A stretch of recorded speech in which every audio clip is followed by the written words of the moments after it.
السلام عليكم ورحمة الله وبركاته. أصحاب قالقة ميل كستوات جوكتان كسور هذا وذا تشير بودكاست وأنا قلت جامعة دفاع يعني اسمه جريلة عاوة برنامجكم سيدي هرو كدوين هاك مقن موقال كيما كمقن وشي يدي إني قروح ضبطنا مقن قصة كيما كمقن من قصر فيوتشر أستي اسمايل كي لأرك جري قصر كي dadka aad u daawan jireen baan malaynay dhegeystayaal barnaamijka caawa wuxuu noqon doonaa mid maqal ah caawooyinka soo socda iyo caawooyinka soo socdaba sababaha aan uga dhignayna waxaa ka mid ah inay dadkii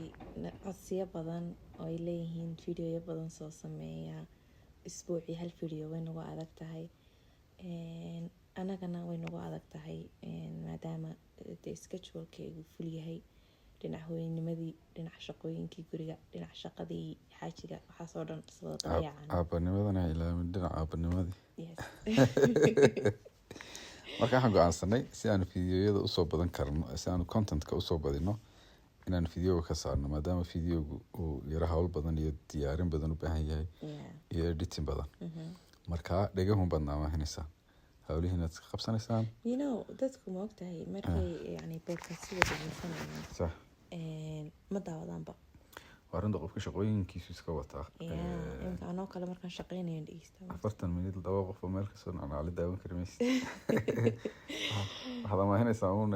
qofku markuu sii saxanayo dhegeystaa markuu meel yani guriga weli hablo markay guriga ka shaqeynayaan amba masaxayaan amba cunto karinayaan yani all that absolutely marka anyways maqalkaasina ka wada socon doona insha allah intii ka dambeeya caawa barnaamijku wuxuu ku saabsan yahay barnaamijku wuxuu ku saabsan yahay qodob in badan laynaga codsanayay oo waxaan ku iri even anigoon inagoon barnaamijka bilaabin dadku lahaayeen yani kasoo hadlo one day so waxa weeyaan self confidence amba kalsoonida nafta okay maxaa hoos u dhiga sideese loo dhisi karaa absolutely runtii waa qodob aada muhiima kalsooniduna waa meesha laga dhaqaaqo qofka haddaan isku kalsoonayn oo naftiisa ku kalsoonayn way adag tahay inuu wax qabsan karo horumar nolosha ka gaari karo hadafyo waaweyn samayn karo sababtoo ah wax kasta oo nolosha ka midi waxay u baahan yihiin dhiiranaan inaad ku dhiiratid inaad dhiiranaatidna waxay ku xiran tahay hadba kalsoonidaadu inta ay la-eg tahay marka waxyaaba badan baa kolley kalsoonida hoos u dhigi kara maxaa kamid ah qodobada kalsoonida hoos u dhiga horta intaynaan bilaabinba waa maxay horta kalsooniyay maxaa tahay kalsoonidu ma waxa lagu soo dhashaa kalsoonidu maxay tahay yani marka yani in badan dad badan waxay isku raaceen oo exactly ina tahay kalsoonidu maaha wuxuu qofku maalintu soo dhasho la soo dhashay kalsoonidu laakiin sida waa wax qofku isbari karo maxaa la idhaahdaa kuna dhaqmi karo sax laakiinse maaha waxa la leeyahay heblaayo maalinta dhalatay amba hebel maalintu dhashay dee isagoo 100% sankaa taagaygu soo dhashay oo wada kalsooniya qofka isagoo ooyayo qaylinayo soo dhashay opposite of kalsooniya yes oo cabsanaya waxaas weydiin karaa qayb intee leeg bay ka qaataa korinta hoose ilmaha amba waalidka inay kalsoonidiisa dhisaan amba kalsoonidiisa dumiyaan horta noloshuba yani qofka kalsoonidiisa waxa 99.999 ka qayb qaata waxa weeyaan waalidka hadday aabaha tahay iyo hadday hooyada tahayba ilmuhu marka uu yar yahay ayay ciyaartu bilaamataa halkaas ka bilaamataa ilmuhu markuu bilaabo socodka markuu guurguuradka bilaabayo yani stage kasta uu marayo inaad ku support garaysaa adigoo haddana baraya inuu independent ilmihii noqdo oo yani 100% aan adiga ku baahnayn caawi faraha ka qaata marba step yani faraha siideen akram macnaha waa inuu ilmihii dareemaa ifa markuu guuranayo waa inaad caawisaa and then leave him yani faraha aad ka qaataa yani marba in yar step by step imanka akram oo kale marka guuranayo meelo khatara maraya hadda dib u iisoo eega inuu la socdo even marka meel cusub uu arkayo oo kale yana do you got my back weeyaan meela socotaa soo qofkii ilmihii yaraa haddaad la socotid dhiirigeli siduu ku arko inaad support garinaysid iyo haddaad tidhaahdid deg ka deg ku qaylisid marka ilmaha yari markuu yar yahay wax kasta way cusub yihiin xitaa markuu dee saa gurgurashadoo bilaabo wax walba isku dayaya marka adoo khatartii iyo waxyaabihii daanjirkaa ka ilaalinaya haddana kalsoonidiisi inaanad burburin inaanad mar walba daba taagnaan mar walba burburin aada u samayso redirection macnaha halkan waa khatar meel kale oo lamid ahoo ka khatar yar even markuu wax fiican markuu meeshii fiicnayn aan maro good job mommy good job wax fiican baad samaysay marka kalsoonidu basicska kasoo qaadataa in lagu qayliyo ilmihii waalidkeeni inta badan horta dadkeena waa iska aggressive moogtahay oo ilmuhu markuu wax khaldan sameeyo automatically baad iska qaylinaysaa dad iska aggressive kun automatically iska nahay markaas niyada haddana saa tahay dee imika nolosha sidii maaha inaad qabataa ayaad isxakamaysaa boqol jeer baan isqabta magaaladii soo koreynagu korin yes boqol jeer oo inaad isqabataa tiraahdaa no yani ilmuhu inuu qaylo ku karo ma fiicna ilmuhu waa condition inuu yahay macnaha waxaad baraysaa baqdin iyo fulaynimo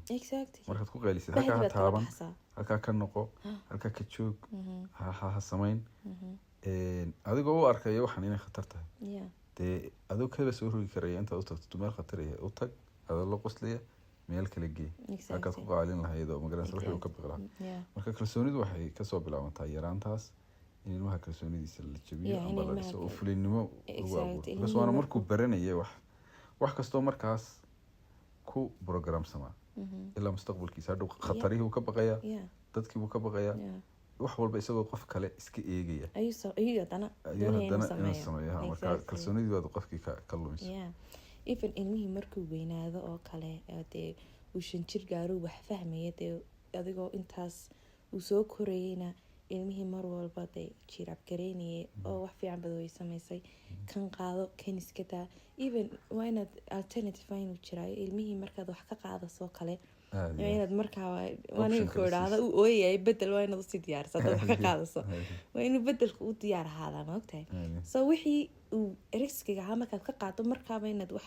yani uu ku ilaawayo isaga wax ma kala jeclaa he wants something uu gacanta iskaga haysto wuxuu doonaba ha ahaade so maxaa le waa inaad markaaba wax bedelaad siisaa suuna ilmihiina dee ooyina u cadhoon kadib ilmihii markuu weynaado ilaa 5 jirkeeda uu gaadho oo bulshadii dhex galayo oo dee iskuulkii la geynayo waa inaad ilmihii fareysataa okay iskuulkii ka waraan maanta maxaad la kulantay haye maxaa soo qabatay maasha allah way wax fiican baad samaysay ilmihii dharkii markuu waa inaad tiraahdaa dharka iska saar waa inaad dharka bartaa ilmuhu inuu iska saaro dharka gashto inaga ilmihii waxaad arkaysaa 10 jiroo dharkii loo xidhayo kabihii loo xidhayo everything pointka waxaa weeyaan ilmuhu yacni intuu yar yahay qofku intuuna weynaan waa inay mar walba waalidku jiraab gareeyaan support gareeyaan oo yacni mar walba ay garab taagnaadaan oy dhiirigeliyaan oon ilmihiina ilmo kale la barbardhigin yacni inagu waxay naqaanaa hebel maanta waxaasuu sameeyey heblaaya maanta waxaasay samaysay yaa aan yacni waxaasoo dhan loo sameeyo ugu muhiimsan waxaa weeyaan inaad ogaatid kelmad kasta iyo ficil kasta aad samaysid ilmaha yari ilaa maalinta gurgurashada bilaabo yaa u saameynaya waa wax mustaqbalkiisa ilaa maanta 60 jir gaadhay programmer because ilmihii intanuu yaryahay baa la program garanay ma xasuusanayo waxaad ku samaysay laakiin maskaxdiisa ku programaysa qof baqaya qof aan go-aan qaadan karin qof ma garanaysa khataraha aan u badhayn waxaasoo dhan waxay ka imanayaan conditionka hore haddeen ka nimaadno kasoo qaad qofkii qof weyn isagoo ah oo markaa dareemay inuu kalsoonidu ku yarto waxyaaba badan ka baqayo qodobada maxaa kamida lagula talin lahaa inay hoos u dhigi kareeyo kalsoonidiisa horta number 1 oo welibana soomaalideenana ku badan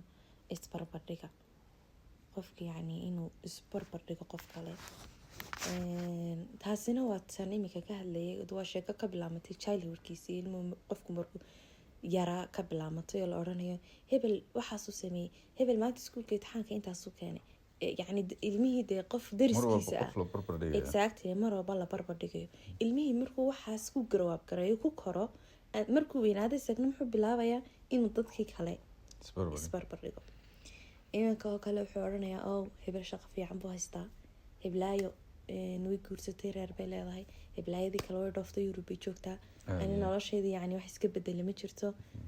There's no reason aad qof kale isku barbardhigtaa. Qofkan kale ta kula dhalataad caloosha kasoo wada baxdeen ayadaan isku nolol noqonayn oo idna nolol fiican helata, adna nolosha kugu adkaan kartaa. So muhiimad waxa weeyaan inaanad qofnaba isbarbardhigin. maxaa la yidhaahdaa yacni taas kalsoonidaada aad bay ula dagaalamaysaa, hoos u dhigaysaa. waxaana ka baxaya meesha self lovekii waa ka baxaya, qofku inuu naftiisa jeclaadaa meesha ka baxaysa. isbarbardhiga waxyaabaha imika aada usii kordhiya waxa kamid a social mediaha. xilli social media aada u fara badan yahay baan joognaa, oo qof waliba nolosha intiisa quruxda badan uu soo dhigo, soo bandhigo. laga yaabo qofkan isagoo nolol ahaan de wax badan ka dhiman yahay, cid isu dhamaystiran ma jirto, haddana nolol qurux badan soo bandhigo, qofka kalena uu moodo yirahdo qofkaas waa perfect, xaggaas u joogaa, dalxiiskaas u baxay, wax noocaas ma ogaba inuu soo jaqayo. marka qofka inaanu qof kale isbarbardhigin, adigu safarkanaad ku jirtid, safarkaagan adigu cidda kale isbarbardhigta ha noqoto qofkii aad shalay ahayd. maanta maxaad kaga wanaagsantahay? shalay maxaa kaa khaldanaa, aad maanta saxday. shalay heerkee baad joogtay, maanta maxaa kugu qorshaysan? qofka keliya isbarbardhigta ha ahaado qofkaad shalay ahayd. sidee baad isu wanaagsan kartaa dabeecadahaaga, horumarkaaga, noloshaada. marka isbarbardhigna isna waa qodob aad even ma ogtahay isbarbardhigu xataa wuxuu mentally ku damage gareynayaa qofku. hadduu maanta dee qofku garanaya ama qofka u dhawaanba saaxiibku isbarbardhigo, meeshii waxaa soo gelaya jealousy baa soo gelaya, meeshii waxaa soo gelaya xaasidnima soo gelaysa. qofka haddii noloshiisa xaasidnima soo gashana dee weligii allihii tallaabo ma qaadayo. qofkan kaleed xaasidaysana noloshiisa usii barkoobasaba, noloshiisa usii fiicnaanasaba. so yani even xataa qofka markii xaasidnimada gasho ma ogtahay mentally ma farxayaba, de maba farxasidba noloshaadaba, because xaasidnimaba kugu jirtaba. de so dagan dadkii kale ku mashquulsana, dadkii kale eegaya, hebilaayo waxaas haysataa, habeenay maalin calacalaya barooranaya, inside baad ka gubanaysaa sooma. aada iyo aad waxyaabaha inta badan dadka kalsoonidooda ay hoos u dhigi kara waxaa kamid a qofku in uu caqabado badan la kulmo. kadib de noloshu iska caqabado badan tahay, laakiin caqabado isku xixiga qofka hadduu la kulmo, let's say shaqooyin buu apply gareeyey, shaqooyinkii hore u waayay oo kale dhowr jeer isku xiga, amba waxyaaba badan buu taray gareeyay, business oo kale, businesskooda qofkaas ahaa failure isku xixiga. marka taasoo kale dadka iyaguna kalsoonida hoos dhigta waxay jiraan malaa waxan ma ihi qof u qalmo oo maanaa guushan gaari kara, amba ma ihi qof awoodeedii leh oo magarasa kartideedii leh. marka taasoo kalena qofku inuu iska ilaaliyo oo caqabadahani wax nolosha kamid oo waxaad wax ku baranaysay un qofka caqabado badan kasoo marona wuu uga dhow yahay inuu nolosha wanaagsan amba guul ka gaadho amba horumar aada u fiican kasii gaadho. marka iyadana in qofku aanu ku niyad jabin caqabadaha iyo waxyaabaha failureka ahee nolosha aanay niyadiisa hoos u jabin. maxaad kale ku daraysa? qodobka kale ku xigaana waxa weeyaan qofku inuu naftiisa jeclaado, yani naftaada sidaa tahay, sidii ilaahay ku abuuray, hadday tahay shakligaaga ama qaabkaad u eg tahay, inuu qofku jeclaado. haddaad cad tahay, haddaad madow tahay, haddaad tima adag tahay, haddaad tima jilicsan tahay, haddaad duuban tahay, haddaad buuran tahay, yani dee ilaahay bini-aadankiisa sida ugu quruxda badan buu u abuuray. suu qur-aankaba ku sheegay, laqad khalaqna al-insaana fii axsani taqwiim. marka yani haddii dhinaca hablahan eegana aan waxaan aaminsanahay gabadha ugu geesisan inay tahay gabadha midabkeega diisatay ee aamintay. gabadha ugu geesisan waa taas. laakiinse gabadha hadday dee bleaching maraso, hadday jirka skinkeega bleach garaysaan baa is cadaysay oo kale, qofkaas waa qof kalsoonidiisu 100% ay kor u dhaaftay xataa inay yani hoos u dhigan tahay, because sidii ilaahay u abuuray u quruxda badnaa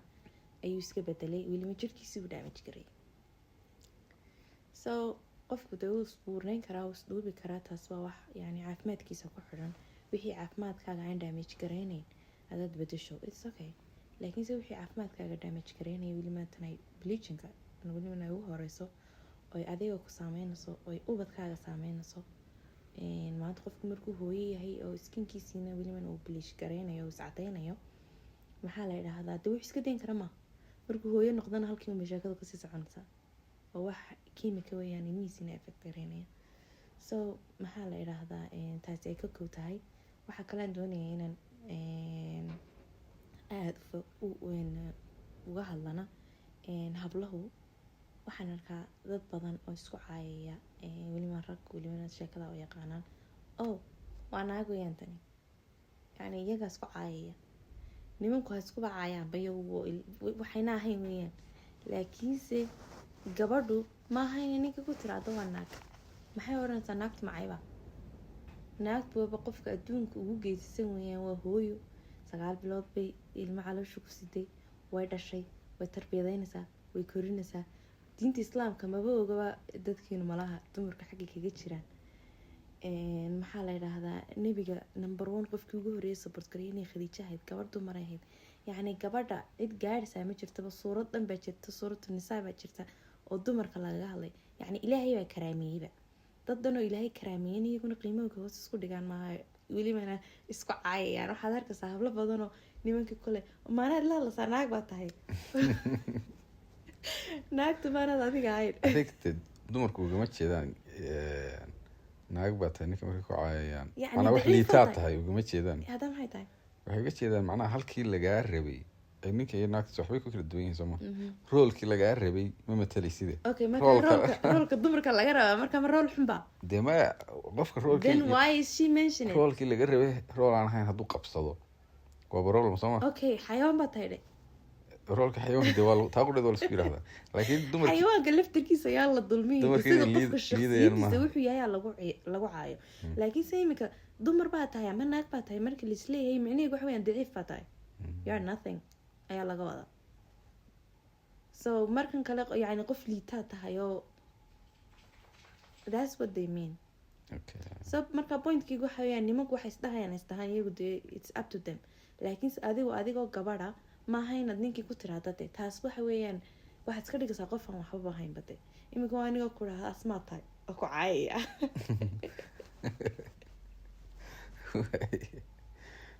waa saasoo kale. yani qofka wixii wax xun qofkii waad caayaysaa sooma, ma ammaanaysid de markaa wax xun baad ku meeshaan garaynaysaa. yeah absolutely. haddaan qodobka xagga kaga soo noqono haddaynu ka hadlayna qofka kalsoonidiisa waxyaabahaas oo kor u qaadi kara. horta qofka kalsoonidiisu wuxuu kor ugu qaadi karaa markuu achievement gaaro guul.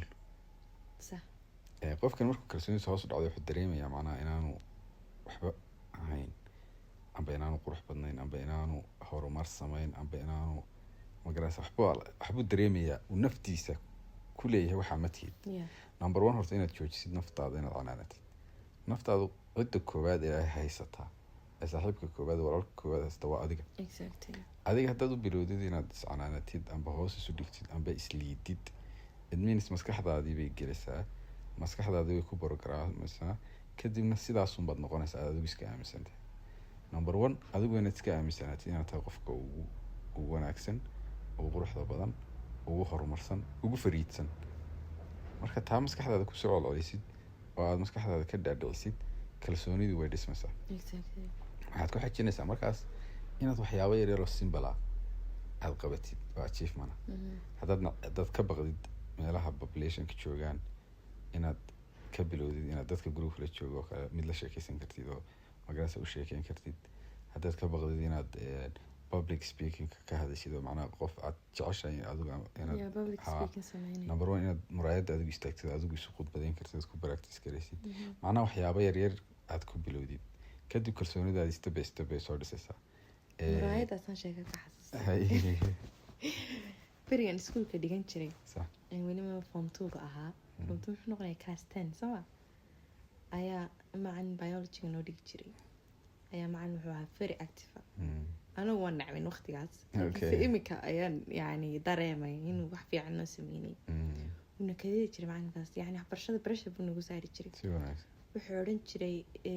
hadhowaad waaweynaanaysaan, jaamacadaad tegaysaan, jaamacadaha dee habeenii maalin assignment waxaa lagu dirayaa un laleeyahay wax present garee, sidaad wax u present gareynaysaan iminkaan idin dhisaya.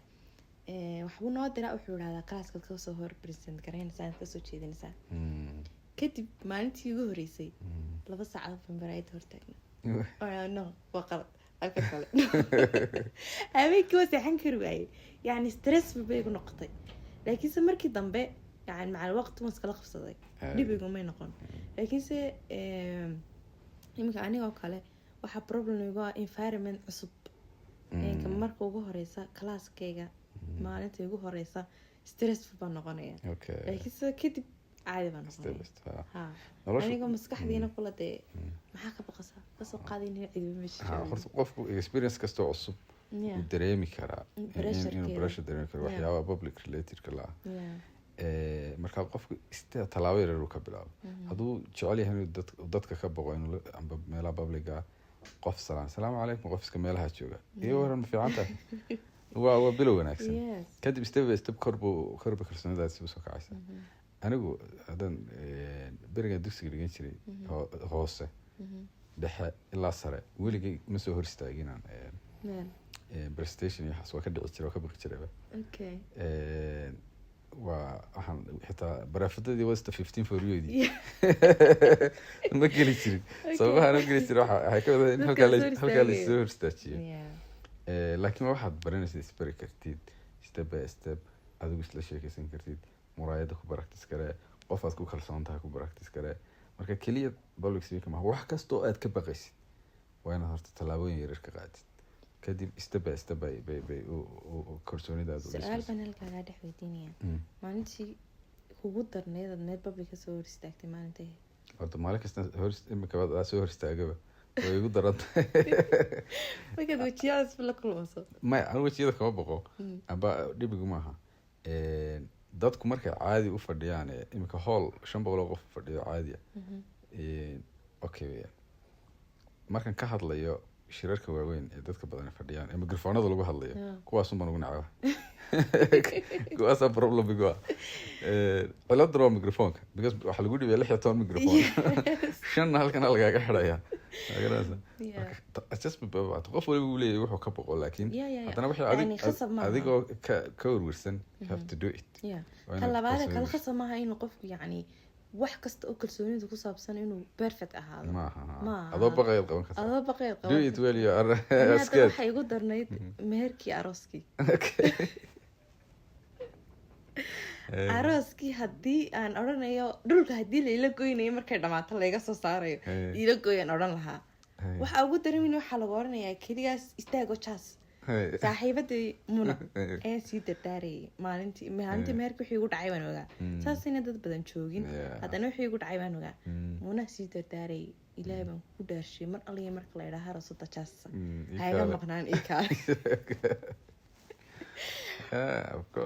taasa igu darnayd maalintii igu darnayd bay nolosheeda marka qofku wixii isagoo ka baqayo ayuu inuu ku dhiirado aad ku khasbantahay kalsooniduna waxay ku dhisantaa guul aad samaysid